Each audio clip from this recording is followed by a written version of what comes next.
Hi, welcome to Model Trains. So I'm calling this my vintage Gala test running session. And the aim of this session is to test the oldest locomotives I have.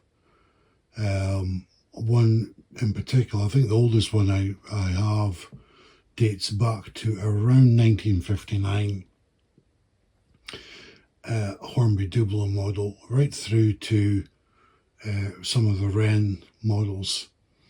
So the majority, there's 7 locomotives I'm going to be testing, and I would say the majority of them are 1970s. They're all XO3, XO4 type motors, I believe. Just looking around, I don't think there's any ring fields in this batch.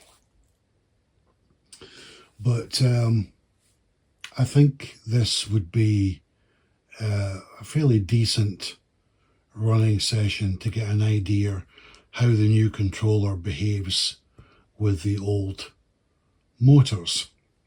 So in no particular order, I'm going to start with probably the oldest one, which is this baby here, Hornby Dublo.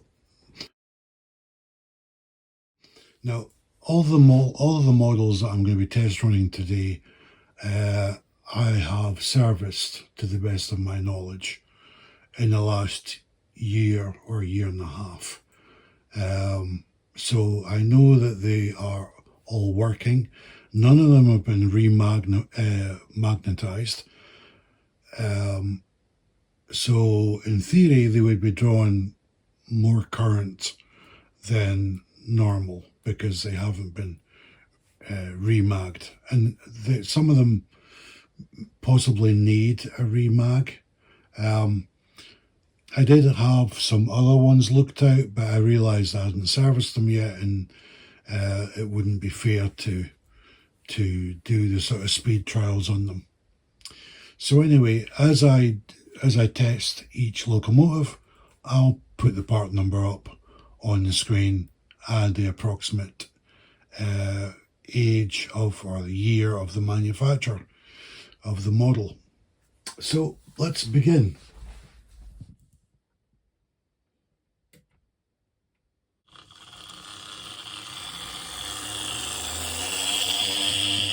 This is roughly at 70% now.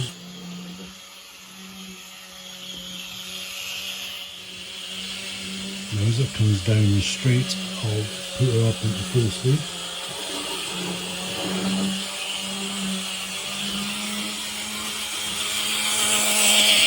That's full speed.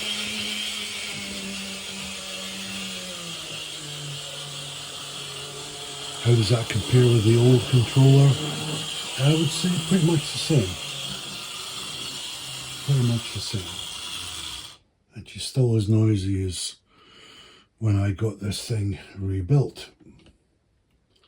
Okay. Next up is a Hornby locomotive, 7178.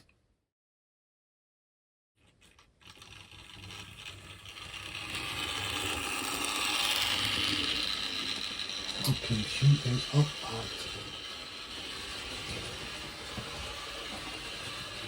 60% at the moment.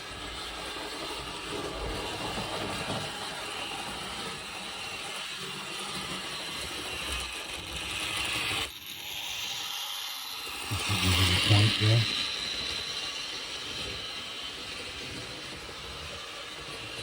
Roughly the same as the old controller. Coming down the straight, I bang her at full speed.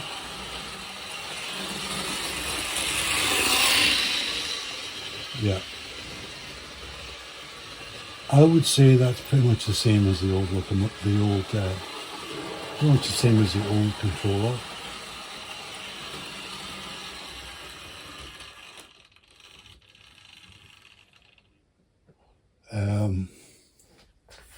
If anything, I would suspect actually at full speed she's a little bit faster, but maybe that's just imagination.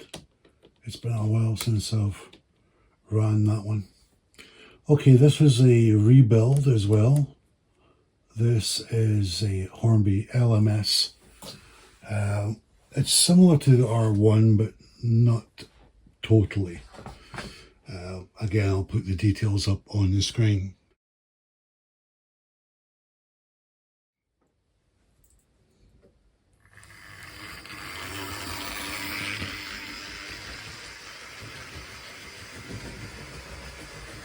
That's about 60%.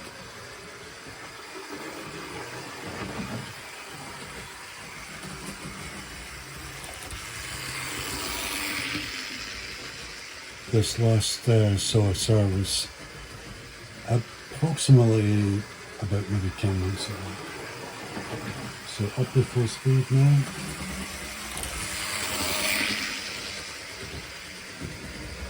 Yeah, I mean, it's difficult to say about the full speed. That seems really fast on the full speed. So if anything, it's the same as the old controller, if not a little bit faster. So there was definitely no slowdown seen with that locomotive. Okay, now for a locomotive, I think this dates to 1976. The R254, I think the number of this one was.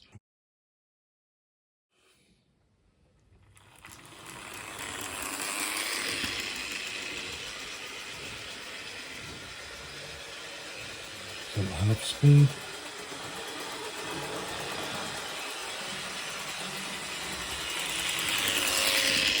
This thing's a little pocket rocket. Right, and just coming down the straight, banging at the full speed. You know what, that's another locomotive. I would say it's actually going a little bit faster. But, you know, maybe I'm just imagining it, but that's 3 locomotives now that when it's been in full pelt, I would have said that was faster than the older controller. Okay, the Hornby LMS, running number 16440. This is the 3F Ginty. I think this was the first locomotive when I started doing YouTube that I serviced and made a quick video. Got me into the YouTube way of doing things with my model rail. So it's been a while since this one's run, so let's see how she goes.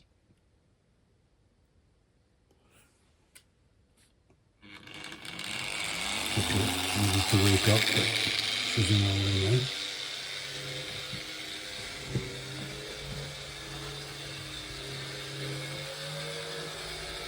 That's 70%.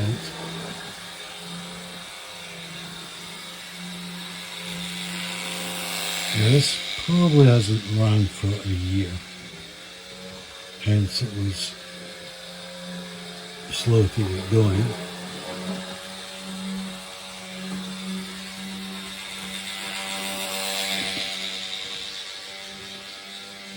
If anything, she's picking up a little bit of speed now that she's kind of warming up. Let's put her into full speed now.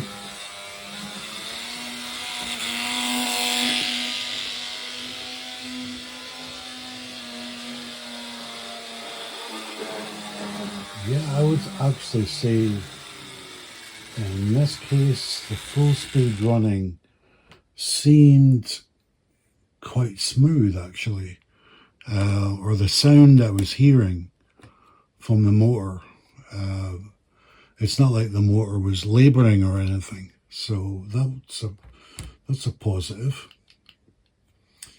Okay, so this is a Wren LMS R1, running number 7420.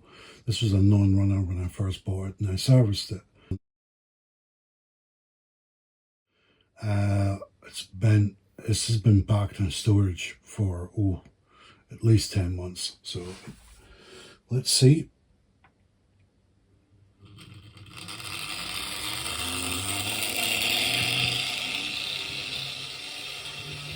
All right, that's fine. From memory, this was quite these style of locomotives, like the very first one, they're very noisy because of the empty space inside the locomotive between the body shell and the frame. Tends to act like a speaker enclosure, makes it quite noisy. But it seems pretty smooth. Again, down the straight, I'll put it at full speed.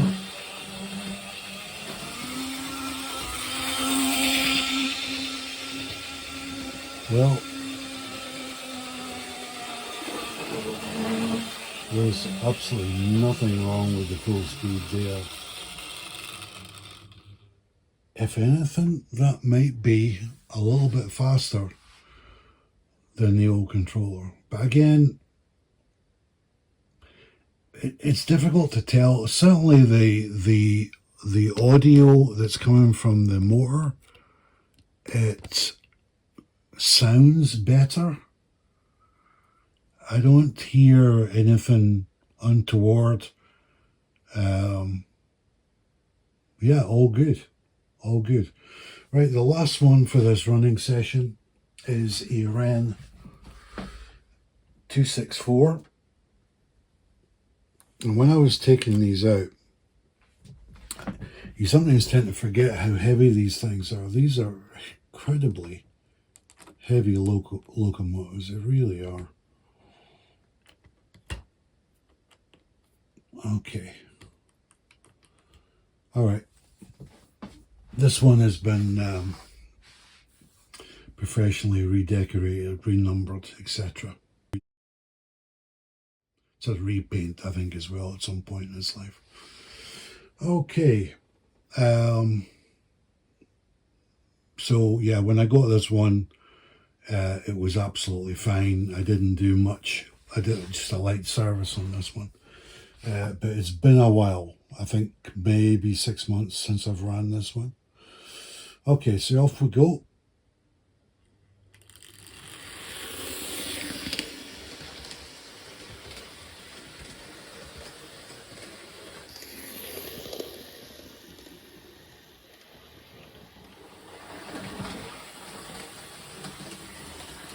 It's actually running better than the last time I ran it, I think.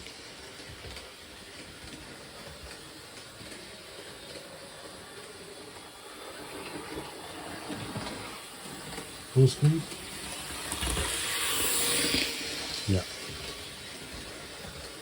Yeah, everything checks out.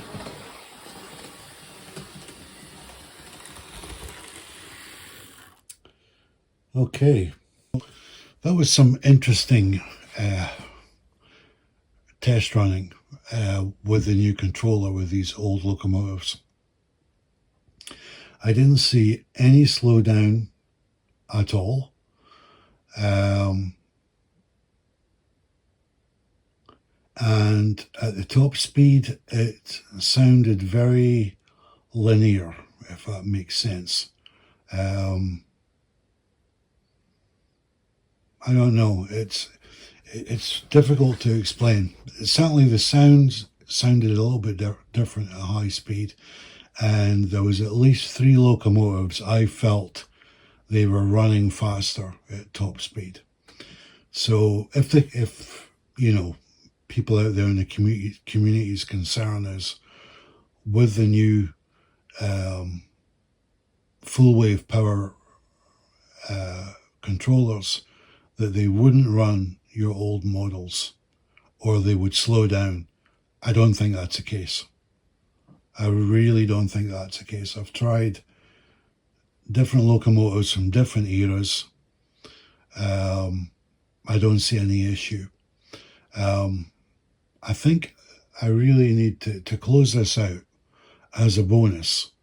let me throw one of the oldest Ringfield motor type on the track and do the same test. Okay, right.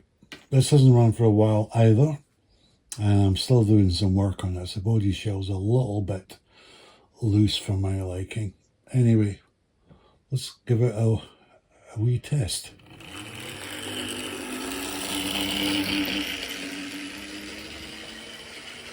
Nice smooth start.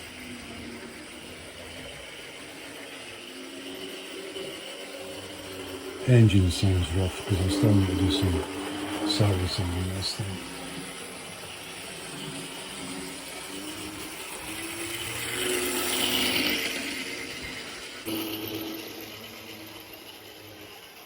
Actually, going by memory, I think I did service it, but as I say, there was issues with the body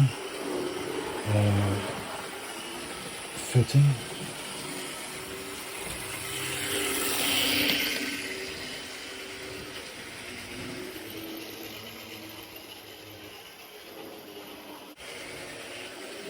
Alright, well, no issues so far. Let's pan around to top speed.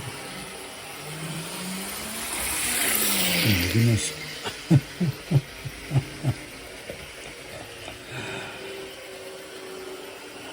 Well, that's closed out the argument for me.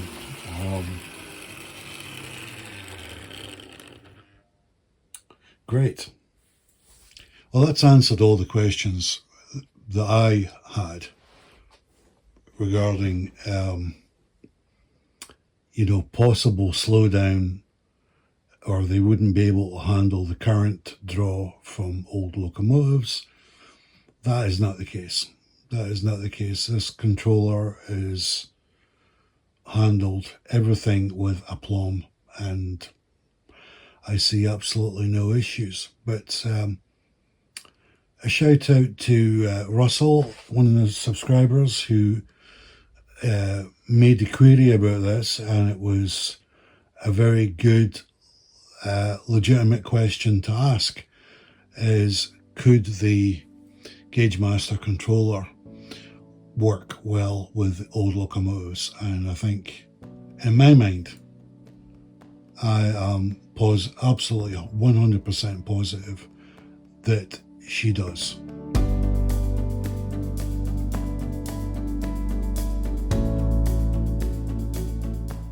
So I hope you've enjoyed this episode. Let me know what you think about the whole question of coreless motors and old controllers and the new controllers. I think it's an interesting debate, especially with more and more new locomotives coming to the market with coreless motors. It's really making the old controllers obsolete, unfortunately. But anyway, I hope you've enjoyed the episode. If you've got any comments, pop them in the comment box. And thanks for watching, and I'll see you next time.